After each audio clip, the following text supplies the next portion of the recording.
to Expo 2020.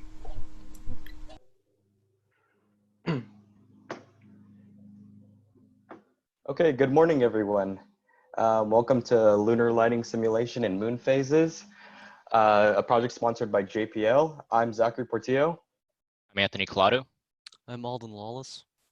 Justin Chow. And Gabby. Alvarado, sorry, I was mute. And Anthony's going to go ahead and start us off today with today's presentation. All right, so good morning, everyone. Our project can be broken down into two parts, both in the title itself. The first part of our project is the lunar lighting simulation, where we are using and improving an existing tool called the surface lighting tool. The lighting tool is a command line program installed on a Linux-based system. It inputs data that's gathered from satellites such as the Lunar Reconnaissance Orbiter, which is actually orbiting the moon as we speak. It'll then make calls to either NVIDIA Optics or PAVRE, which are both ray tracing programs. And in the end, it'll generate an illuminance map, essentially outputting light values. The second part of the project are the moon phases, also known as the lunar phases.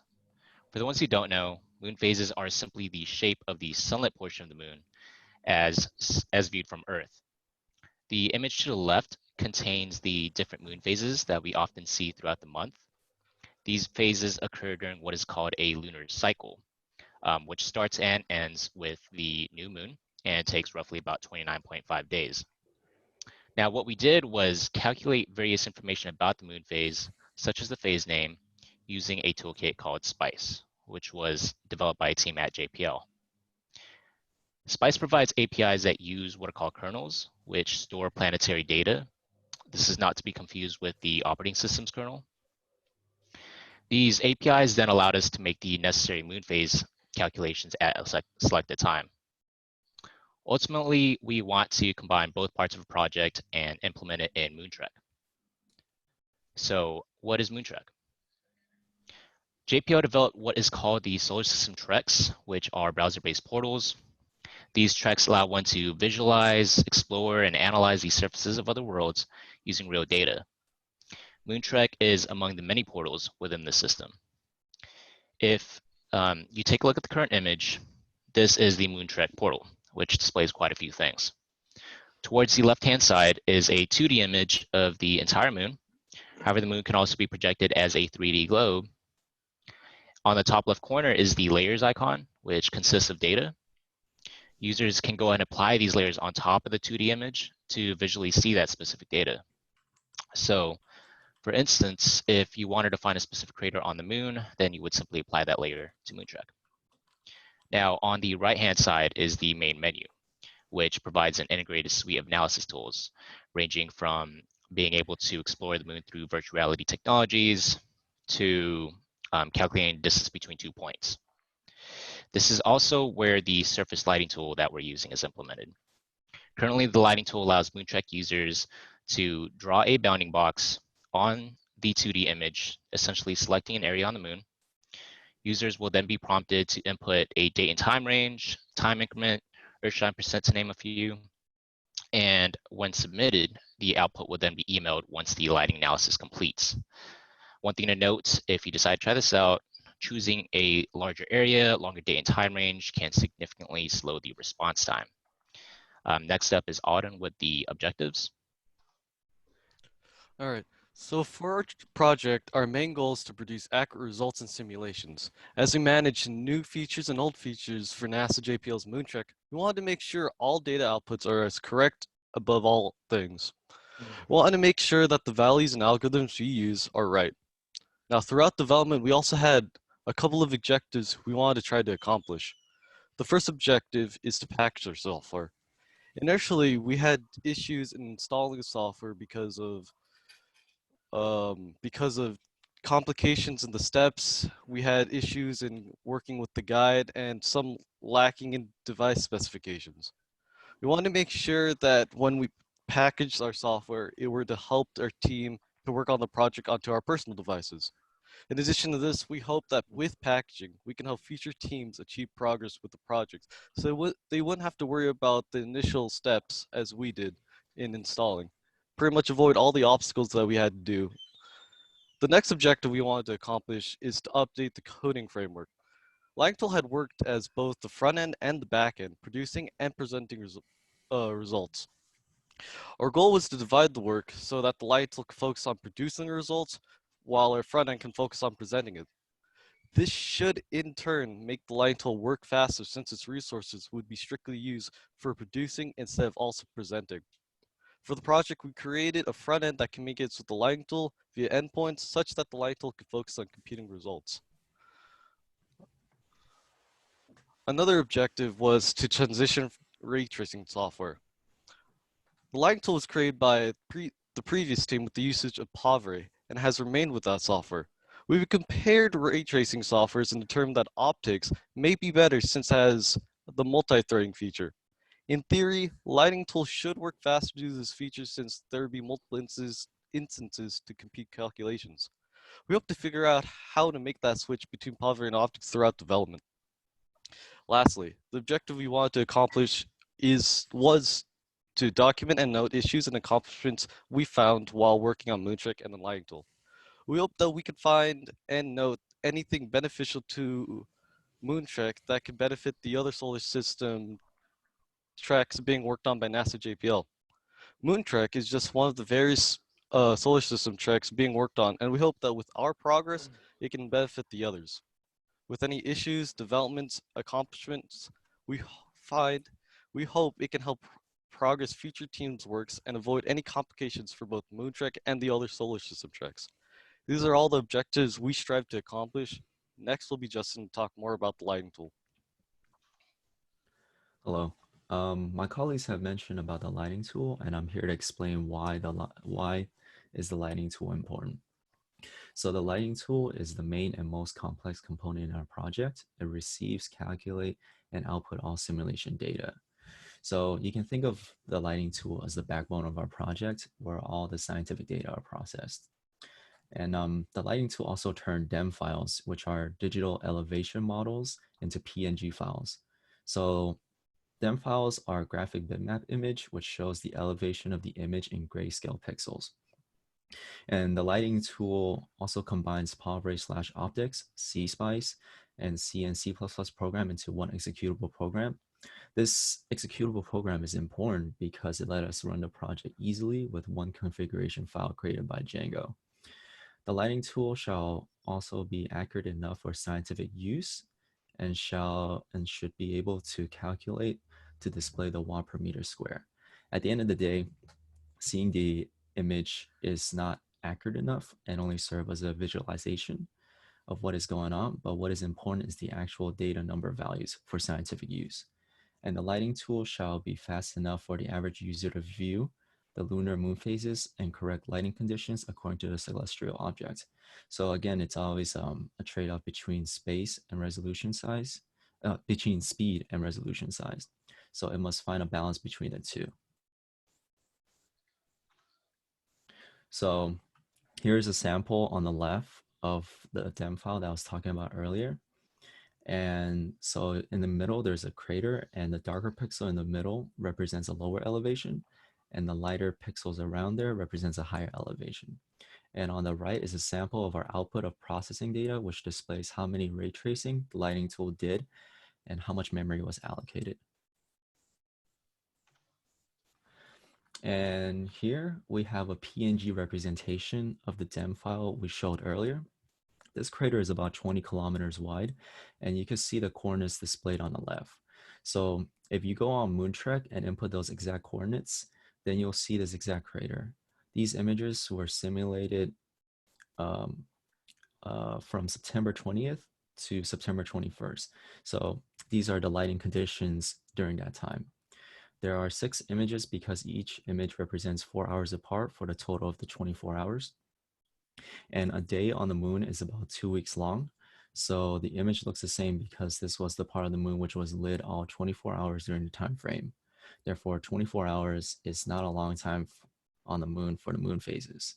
And each one of those images took about 2 to 3 seconds to render.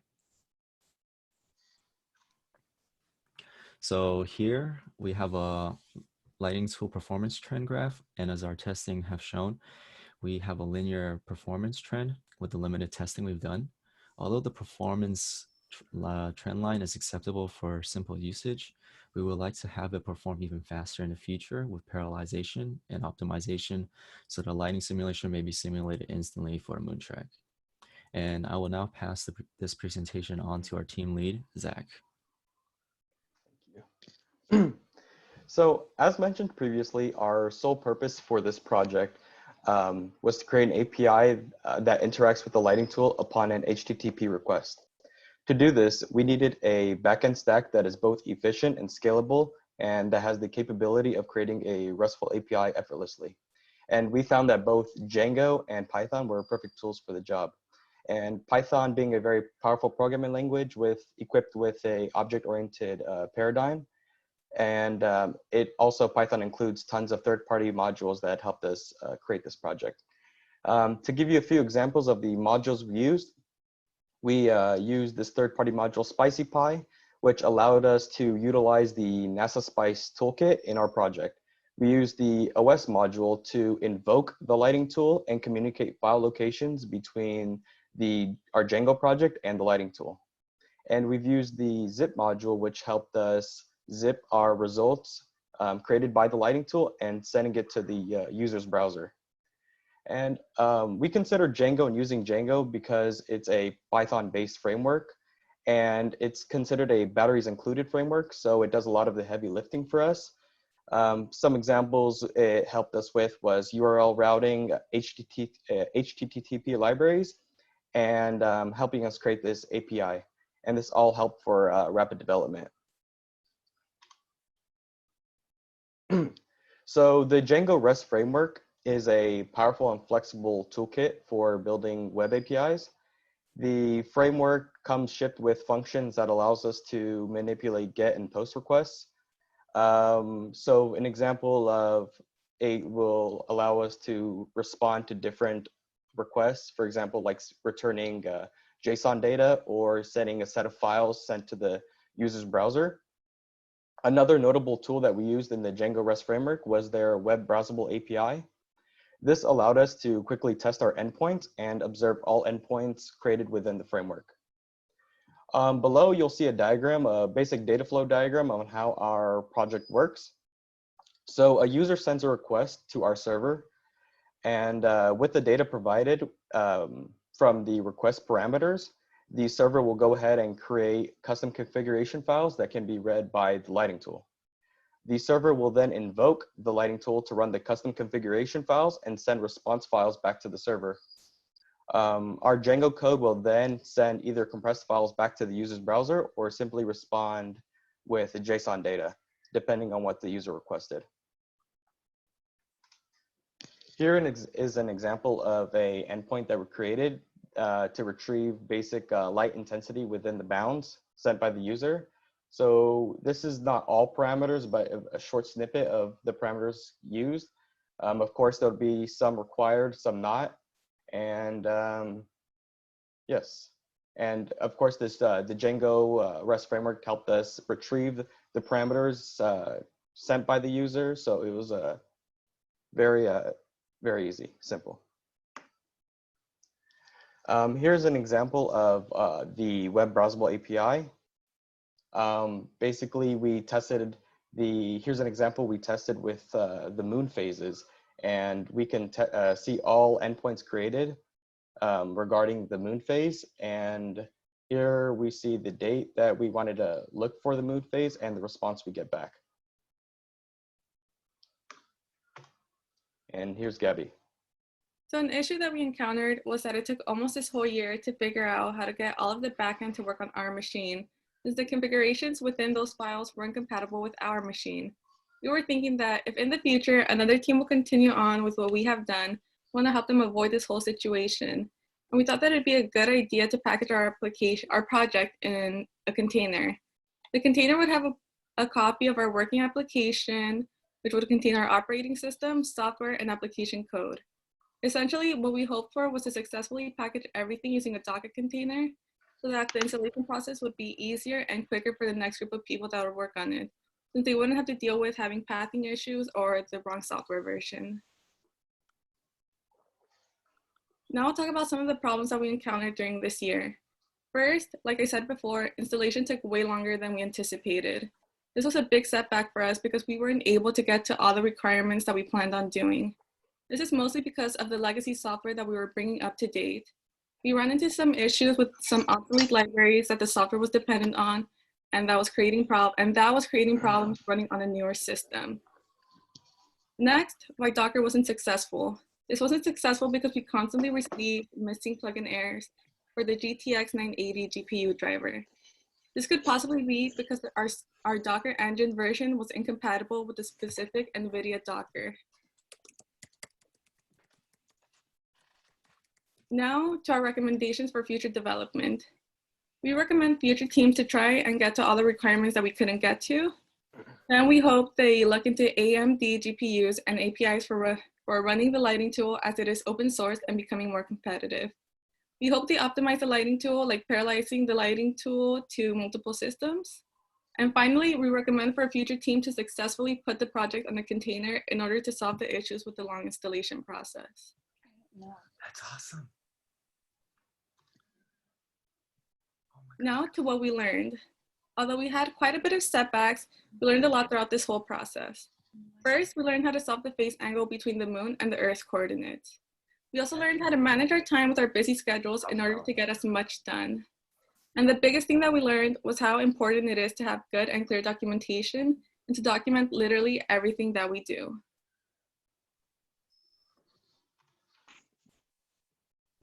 To conclude, we would like to thank our liaisons for sponsoring this project, and we'd like to give a big thank you to our advisor, Richard, for your help and guidance throughout this whole year. The project has been very challenging for all of us. We've learned a lot, and hopefully we presented it very well so you can share the excitement and the journey we've been on. But if things were unclear, this is the perfect time to ask questions. Questions?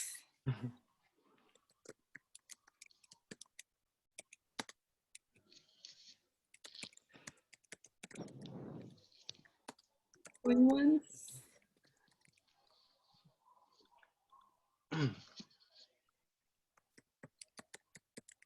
I think Richard's talking. He's mute. Oh, Richard, you're on mute. Yeah. Okay. Then if it was confusing as far as why everybody got unmuted, is that the blue button, which we're using to cue the slides, just happens to be right on top of the unmute button. So.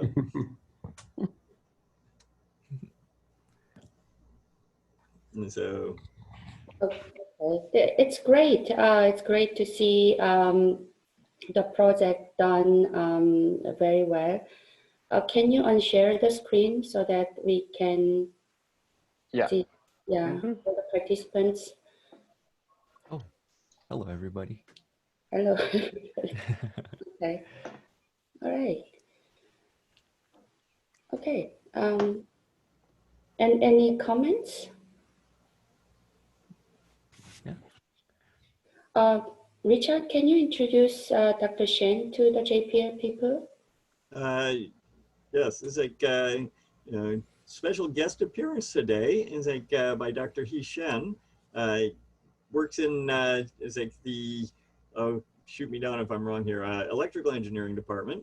It's like and he's one of the robotics specialists and has been expressing an interest in the JPL projects as well as other robotics projects in the CS department.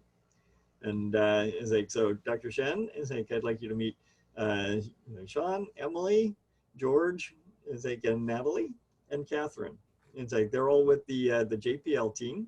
It's like, and have been helping us on many projects through the years. So it's like hopefully hopefully we can it's like team up and collaborate with you as well. Thank you so much. I think like over the past years, JPL has been very supportive for Caltech.JPL. And I see, actually I start to see more and more students start to work for JPL. I think it's a mutual beneficial relationship. So in my group, I have one student working in the power electronics team at JPL, and also I have 5 students from my team working as a year-long internship at a JPL in Joseph Bar Cohen's team. So we definitely want to see more collaboration with JPL. Hopefully, like more students can work for JPL in the future. And this senior design project, I think, help prepare students well for these positions. So this is why I really wish that we can continue this effort, have like more mutual beneficial collaboration down the way. Thank you. Emily said that she wants to say hello to you, Dr.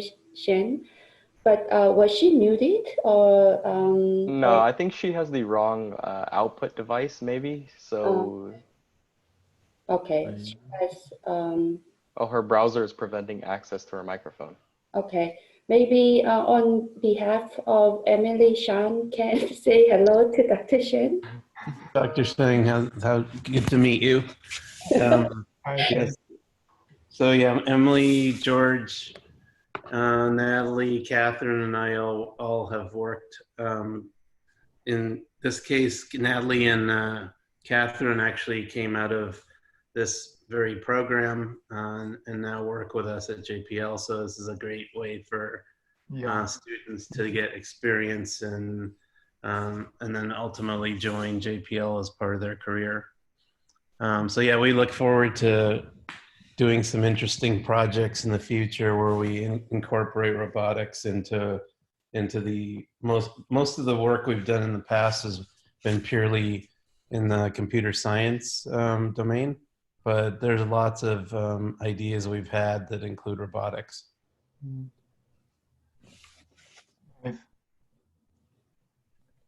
As it turns out, I have 3 kids, and 2 of them are did their training in robotics as well. You started early, huh? Yeah. It's like in my background actually is in robotics as well. It's like I'm just taking on computer science because have to know everything that there is to know. Mm-hmm. It's a great discipline because of that reason, yeah. And actually, it's also a reason when JPL builds a MSL rover, you kind of need people from every discipline conceivable to be able to pull off a successful mission like that. So it makes it's very interesting field. I think Emily said something.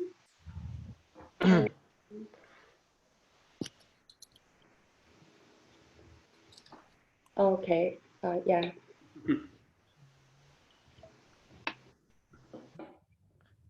Yeah. Again, it was thank you again for the liaisons. Thank you, Emily. Thank you, Shan. Thank you, George. Thank you, Natalie. Thank you, Catherine, for giving us this opportunity. Thank you. I hope you guys enjoyed the presentation, and thank you very much for joining. Yeah. Very good job. Yeah, you guys did a great job. I really want to thank Richard for advising this team, and I also want to thank the JPL team.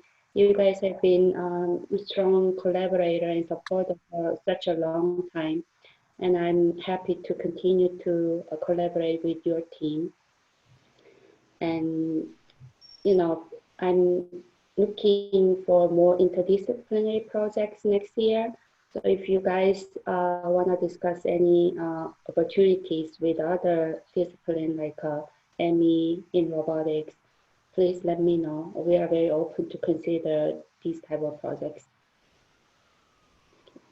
Very good. Okay. All right, so I have to leave for other meeting. Okay. All right. Nice meeting you. All right. Bye, Dr. Kane. Bye. So I know the project didn't get as far as we would like. It's like, but so how about what would you give some as far as feedback on how to improve the project next time around? I think probably the number one thing is the thing that you guys brought up is let's figure out a way to get the Docker container built a priori, so that students don't have to spend time trying to get the software built, that they can start with a fully functioning system beforehand. So I think, and that's also similar to what we were talking about yesterday, is if we make sure that the up-to-date Pavre is being used and up-to-date NVIDIA drivers and such, potentially then students don't have to spend time on that big mess of trying to figure out how to get that to work. Historic drivers. Yeah. Roll into the archives. Let's see, dust this one off, see if this one works. So the AMD idea is, one of you guys mentioned using an AMD. Yeah, I was thinking yeah. about that. Okay, yeah. So that's another possibility we could look at. Yeah, because my understanding is, especially with Linux, that the AMD provides open source drivers. Mm-hmm. Instead of the, because with the NVIDIA ones, is like you have to, go through their software is like to compile and install. It's like, and it's, it's complicated to set it up for automatic updating. Yeah. So. How about from the Django Rest, all that interface, was that smoother? That should be much easier to deal with and not having to deal with Oh yeah. old. Yeah, definitely. There's tons of support and and tutorials and documentation, of course. So it's pretty simple. Okay, that's good. Yeah, that part seemed to go off well as far as being able to use the web interface to start the project instead of manually creating all the INI files, as I can collecting all the data that was going to be processed. As they could, manually building the project to run. That was also a time sink, and I think the front end that they've built is helping a lot. Is there so at the end of when you guys check in this system and have it, it's hard to tell from the presentation which part works and what part doesn't. So can in the view graphs that you showed a possible REST call that could be done that outputs JSON. Is that flow working all the way through? Yes, it is. Okay. I previewed a short demo to you, I believe. A few weeks ago. Yeah, a few weeks ago. Yeah. So we basically just refined it, make sure it doesn't crash at all or no errors. So that's what we've been doing. But yes, it does work. It does work. Cool.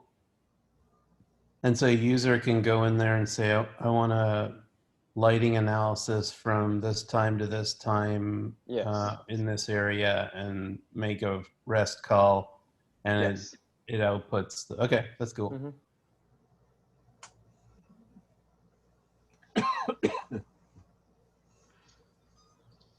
So yeah, it sounds good. I think the other area that I guess we could do for future is the parallelism idea, so that we have one front end spewing off jobs to multiple back ends, and then having that data be combined, so that way we can parallelize the computation, so it doesn't take so long. Yeah, definitely.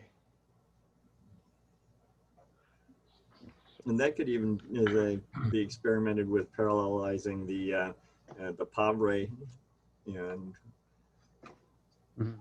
and or is like various, because I was looking, AMD also has a ray tracer program that runs on their system. So, yeah, that might be another area of investigation, to see if there's a better one now that could be swapped in there. Yeah.